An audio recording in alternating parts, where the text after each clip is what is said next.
પ્રધાનમંત્રી નરેન્દ્ર મોદીનું સંબોધન સીધા જઈશું। नई ऊर्जा से भरना है। साथियों, बीते 6-7 सालों के निरंतर प्रयासों से हम देश में एक विश्वास कायम करने में सफल हुए हैं कि बढ़ते हुए करप्शन को रोकना संभव है। आज देश को ये विश्वास हुआ है कि बिना कुछ लेन देन के, बिना बिचौलिए के भी सरकारी योजनाओं का लाभ मिल सकता है। और आज देश को ये भी विश्वास हुआ है कि देश को धोखा देने वाले, गरीब को लूटने वाले कितने भी ताकतवर क्यों ना हो, देश और दुनिया में कहीं भी हो, अब उन पर रहम नहीं किया जाता। सरकार उनको छोड़ती नहीं है। साथियों, आप भी जानते हैं कि ये भरोसा इतनी आसानी से कायम नहीं हुआ है। पहले जिस तरह सरकारें चली, पहले जिस तरह व्यवस्थाएं चली, उनमें राजनीतिक और प्रशासनिक इच्छाशक्ति दोनों की कमी थी। आज भ्रष्टाचार पर प्रहार की राजनीतिक इच्छा शक्ति भी है और प्रशासनिक स्तर पर निरंतर सुधार भी किया जा रहा है। साथियों, आज 21वीं सदी का भारत आधुनिक सोच के साथ ही टेक्नोलॉजी को मानवता के हित में इस्तेमाल करने पर बल देता है। न्यू इंडिया इनोवेट करता है, इनिशिएट करता है और इम्प्लीमेंट भी करता है। न्यू इंडिया अब ये भी मानने को तैयार नहीं है कि भ्रष्टाचार सिस्टम का हिस्सा है। उसे सिस्टम ट्रांसपेरेंट चाहिए, प्रोसेस एफिशिएंट चाहिए और गवर्नेंस स्मूथ चाहिए। साथियों, आजादी के बाद के दशकों में देश में जो व्यवस्था बनी, जो सोच रही, उसमें यही भावना प्रधान थी कि सरकार सब कुछ अपने कब्जे में रखे। तब की सरकारों ने मैक्सिमम कंट्रोल अपने पास रखे और इस वजह से सिस्टम में अनेक प्रकार की गलत प्रवृत्तियों ने जन्म ले लिया। मैक्सिमम कंट्रोल, चाहे वो घर में हो, परिवार में हो या फिर देश में, मैक्सिमम डैमेज करता ही है। इसलिए हमने देशवासियों के जीवन से सरकार के दखल को कम करने को एक मिशन के रूप में काम लिया है। हमने सरकारी प्रक्रियाओं को सरल बनाने के लिए निरंतर प्रयास किए। मैक्सिमम गवर्नमेंट कंट्रोल के बजाय मिनिमम गवर्नमेंट, मैक्सिमम गवर्नेंस पर फोकस किया। साथियों, आप सभी इस बात के भी साक्षी हैं कि देश के नागरिकों को सशक्त करने के लिए किस तरह ट्रस्ट और टेक्नोलॉजी पर विशेष बल दिया गया है। आज देश में जो सरकार है वो देश के नागरिकों पर ट्रस्ट करती है, उन्हें शंका की नजर से नहीं देखती है। इस भरोसे ने भी भ्रष्टाचार के अनेकों रास्ते बंद किया है। इसलिए दस्तावेजों की वेरिफिकेशन के लेयर्स को हटाकर करप्शन और अनावश्यक परेशानी से बचाने का रास्ता बनाया है। डिजिटल टेक्नोलॉजी से जन्म प्रमाण पत्र से लेकर पेंशन के लिए जरूरी जीवन प्रमाण पत्र तक सैकड़ों सुविधाएं बिना बिचौलियों के डिलीवर की जा रही है। ग्रुप सी और ग्रुप डी की भर्तियों से इंटरव्यू खत्म किया तो गरीब और मिडिल क्लास को करप्शन के दबाव से मुक्ति मिली है। गैस सिलेंडर की बुकिंग से लेकर टैक्स से जुड़ी प्रक्रियाओं तक ऑनलाइन और फेसलेस प्रक्रियाएं उन लंबी लाइनों से मुक्ति दे रही है जो भ्रष्टाचार का बहुत बड़ा जरिया रही है। साथियों, ट्रस्ट और टेक्नोलॉजी से एफिशिएंट गवर्नेंस और ईज ऑफ डूइंग बिजनेस पर क्या असर हुआ है, ये आप सभी भली भांति जानते हैं। परमिशन और कंप्लायंस के नाम पर, बिजनेस को शुरू करने और बंद करने के नाम पर, बैंकों से लोन लेने या लोन को रफा दफा करने को लेकर जो कुछ भी अतीत में हुआ है, जो देश को नुकसान हुआ है, उसे अब ठीक किया जा रहा है। बीते सालों में सैकड़ों ऐसे पुराने कानूनों के जाल को हमने साफ किया है और आज की चुनौतियों को देखते हुए सख्त नए कानून भी देश को दिए हैं। हजारों कंप्लायंस और भांति भांति के एनओसी, तरह तरह की परमिशंस के नाम पर करप्शन का कैसा खेल चलता था, ये आपसे बेहतर कौन जानता है।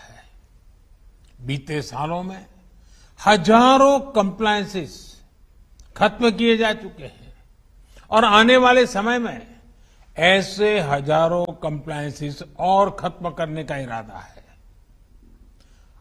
अधिकतर परमिशंस को फेसलेस किया जा चुका है और सेल्फ असेसमेंट, सेल्फ डिक्लेरेशन जैसी प्रक्रियाओं को बिजनेस के लिए भी प्रोत्साहित किया जा रहा है।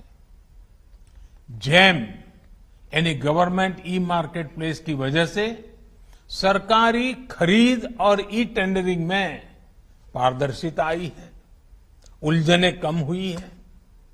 डिजिटल फुटप्रिंट ज्यादा से ज्यादा होने से इन्वेस्टिगेशन भी ज्यादा आसान और सुविधाजनक हो रहे हैं।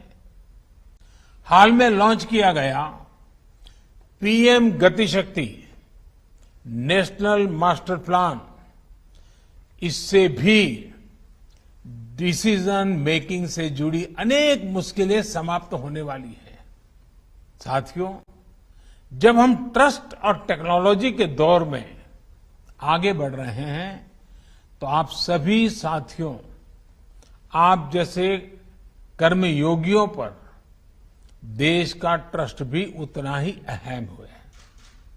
हम सभी को एक बात हमेशा याद रखनी है, राष्ट्र प्रथम, नेशन फर्स्ट हमारे काम की एक ही कसौटी है और वो है जनहित, जन सरोकार। अगर हमारे फैसले इस कसौटी पर खरे उतरते हैं तो मैं हमेशा देश के हर कर्मयोगी के पीछे पूरी मजबूती से खड़ा मिलूंगा।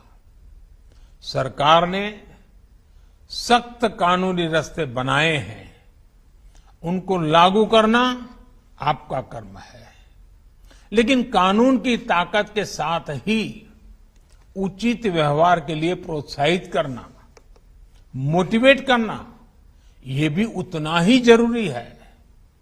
साथियों, आमतौर पर आपका काम तब शुरू होता है जब कोई घोटाला, भ्रष्टाचार, अनियमितता हो जाती है। मैं आपसे एक और विचार साझा करना चाहता हूं। ऐसा क्यों नहीं हो सकता कि हम प्रिवेंटिव विजिलेंस पर काम करें? अगर हम सतर्क हैं, अलर्ट है, तो ये काम आसानी से किया जा सकता है। आप तकनीक का, अपने अनुभव का सहारा लेकर इस व्यवस्था को और मजबूत कर सकते हैं। प्रिवेंटिव विजिलेंस के लिए सतर्कता, तकनीक के साथ ही प्रक्रिया में सरलता, स्पष्टता, ट्रांसपेरेंसी, इसे लाकर हम कई बड़े बदलाव ला सकते हैं। आज देश में कई सरकारी विभाग, बैंक, पीएसयू, वित्तीय संस्थान, प्रिवेंटिव विजिलेंस की दिशा में कई महत्वपूर्ण काम कर रहे हैं। हम सभी ने अपने घरों में अनेक बार सुना है, prevention is better than cure. आप कोशिश करें कि प्रिवेंटिव विजिलेंस आपकी कार्य प्रणाली का हिस्सा बने। इससे एक तो आपका काम आसान होगा, दूसरा देश के समय, संसाधन, शक्ति को बचाया जा सकेगा। मुझे बताया गया है कि इसे देखते हुए सीबीसी ने अपनी नियमावली में कुछ सुधार किए हैं। इस रूल बुक में ई सतर्कता पर एक अतिरिक्त अध्याय जोड़ा गया है। अपराध करने वाले तो हर महीने, हर दिन नए नए तरीके खोज लेते हैं। ऐसे में हमें उनसे 2 कदम आगे ही रहना है। साथियों, आपको याद रखना है कि आपकी साझेदारी इस मिट्टी से है, मां भारती से है। देश और देशवासियों को धोखा देने वाले के लिए देश और दुनिया में कोई भी सेफ हेवन नहीं होना चाहिए। कोई कितना भी ताकतवर हो, अगर वो राष्ट्रहित के, जनहित के विरुद्ध आचरण कर रहा है तो उस पर एक्शन से पीछे हटने की जरूरत नहीं है। हमें राष्ट्रहित में अपना कर्म करते जाना है, अपने दायित्वों को पूरी निष्ठा और ईमानदारी से निभाना है। और एक बात आप सभी को याद रखनी है, आपका काम किसी को डराने का नहीं है, बल्कि गरीब से, गरीब के मन मस्तिष्क से बेवजह का डर निकालना है, हिचक के माहौल को दूर करना है। भ्रष्टाचार के विरुद्ध देश की लड़ाई दिनों दिन और मजबूत हो, इसके लिए आपके प्रयास बहुत जरूरी हैं। हमें इस लड़ाई को एजेंसियों तक ही सीमित नहीं रखना है। इसलिए आज टेक्नोलॉजी के नकारात्मक पहलुओं से निपटना भी बहुत जरूरी है। जैसे कोई भी ताला फुलप्रूफ नहीं हो सकता, गलत नीयत वाला उसकी चाबी खोज ही लेता है, वैसे ही टेक्नोलॉजी का तोड़ भी अपराधी मानसिकता वाले ढूंढ ही लेते हैं। मजबूत डिजिटल गवर्नेंस के साथ साइबर क्राइम और साइबर फ्रॉड भी एक बहुत बड़ी चुनौती बनती जा रही है। मुझे विश्वास है कि आप सभी एक्सपर्ट्स आने वाले दिनों में इन चुनौतियों पर गंभीरता से मंथन करेंगे। एक और आग्रह मैंने 15 अगस्त को लाल किले से भी सरकारी विभागों के उसके नियमों और प्रक्रियाओं की समीक्षा को लेकर किया था।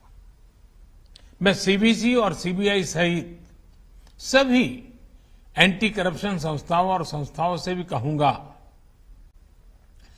कि आपके यहां जो दशकों से चली आ रही ऐसी प्रक्रियाएं हैं जो नए भारत की नई सोच के आड़े आती है, उनको हटाया जाए।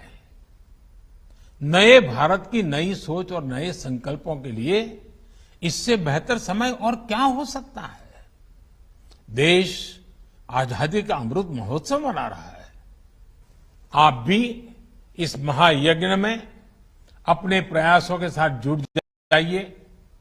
आप वो लोग हैं जिन्हें सिस्टम की बारीकियां ये भी पता है और वो कमियां भी पता है जहां से भ्रष्टाचार पनपता है।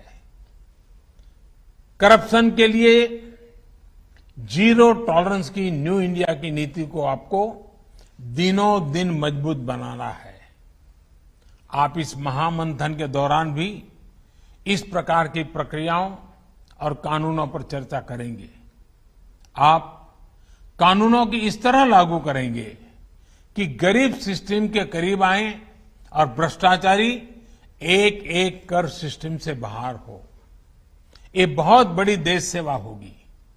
आजादी के अमृतकाल में करप्शन मुक्त समाज के निर्माण के लिए आप इनोवेशंस के साथ आगे बढ़ेंगे। इसी कामना के साथ आपको बहुत बहुत शुभकामनाएं, बहुत बहुत धन्यवाद। પીએમ મોદીનું સંબોધન, જેમાં પીએમ મોદીએ આત્મનિર્ભરતાની વાત કરી. દેશ હવે આત્મનિર્ભર તરફ આગળ વધી રહ્યું છે. સાથે સાયબર ક્રાઇમ પણ મોટો પડકાર બની રહ્યું છે. પીએમ મોદીએ કહ્યું, આ સાથે જનહિતની વાતને પણ મુદ્દો ઉઠાવ્યો. પીએમ મોદીએ કહ્યું કે ગેસ બુકિંગથી ટેક્સની ઓનલાઈન ભરપાઈ પણ થઈ છે. ત્યારે ભ્રષ્ટાચારની વાત પણ પીએમ મોદીએ કહી. અગાઉ ભ્રષ્ટાચારનો મોટો ખેલ ખેલાતો હતો, જે હવે નાબૂદ થયો છે. ત્યારે સરકારે ભ્રષ્ટાચારના રસ્તા બંધ કર્યા તેવું પીએમ મોદીએ સંબોધન દરમિયાન કહ્યું. મિનિમમ ગવર્નમેન્ટ મેક્સિમમ ગવર્નન્સની પણ પીએમ મોદીએ વાત કરી. ભ્રષ્ટાચારના મુદ્દાની વાત કરી કે સિસ્ટમનો એ ભાગ ન હોઈ શકે.